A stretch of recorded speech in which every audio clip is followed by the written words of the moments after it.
নতুন বছরে যদি একটু ভালো মন্দ কিছু না করি, ভালো মন্দ আয়োজন যদি কিছু না করি, তাহলে কেমন না নতুন বছরটা একটু পাঞ্চা পাঞ্চা লেগে যাবে।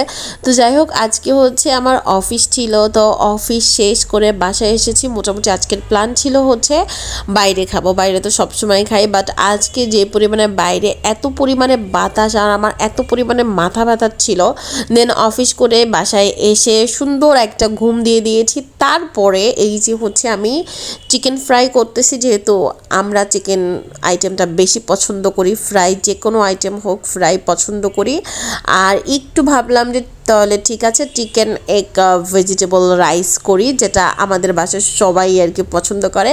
তো নতুন বছরটা তো আমি এরকমই উদযাপন আর কি করলাম। আপনারা আপনাদের নতুন বছর কিভাবে উদযাপন করেছেন? আর এটা হচ্ছে চিকেনের লেগ পিসগুলো আমি সুন্দর করে কোডিং করে হালকা আর কি ভেজে নিয়েছিলাম, সেটা আর কি খাওয়ার সময় গরম করব। আর এখানে এই রাইসটা যা মজা হয়েছে কি বলবো। তো যেহেতু একটু ডায়েটে আসি, ডায়েটে থাকলে কোনো ধরনের কোল্ড ড্রিঙ্কস খেতে পারবো না, আর অবশ্যই ডুবো তেলেরটা তো খাওয়াই যাবে না। তো তারপরেও চিকেন ফ্রাইটা খেলাম, আর এইখানে সুন্দর করে একটা প্লেট আর কি আমি গোছাচ্ছিলাম একটু সুন্দর করে ছবি তোলার জন্য। আপনারা আপনাদের নতুন বছর কিভাবে শুরু করলেন? আর 2024 সাল যারই যেভাবে কাটুক, আরও ভালো কাটুক 2025 সাল। তো এটাই হচ্ছে আমরা সবাই কামনা করি। 2024 সালও ভালো মন্দ খারাপ ভালো সব কিছু নিয়ে গেছে, আবার 2025 সালও মানে প্রতি বছরই কিছু না কিছু ডিফারেন্ট তো আসেই লাইফে।